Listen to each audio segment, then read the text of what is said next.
فندق الوادي راس البر من احسن الفنادق في راس البر، وعلى قد الايد، يعني زي ما تقول كده ممكن تسميه فندق الغلابة.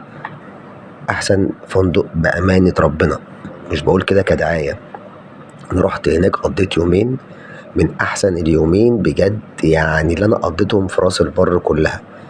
فندق الوادي يعني فندق نضيف، فندق بجد يعني فخامة الفخامة، حاجة جميلة جدا وحاجة محترمة جدا، وتلاجة نظيفة، والقعدة نظيفة، فيها تكييف، وتكييف شغال يعني ممتاز ومش عطلان. لو عايز مثلا الريسبشن تحت ممكن ترن عليهم، ما بيتأخروش عليك. بتقعد هنا كده الصبح كده، يعني الصبح كده تفطر، بيطلعوا لك فطار، حاجة كده مية المية بصراحة، أحسن من البيت. بجد انت لو عايز تريح دماغك ممكن تروح تقعد هناك يومين. ما شاء الله شاشة الشاشة برضو شغالة، شاشة الفندق شغالة، مش هيقول لك لا عطلانة، مش هيقول لك لا في الصيانة، شغالة وجميلة جدا، وإضاءتها حلوة.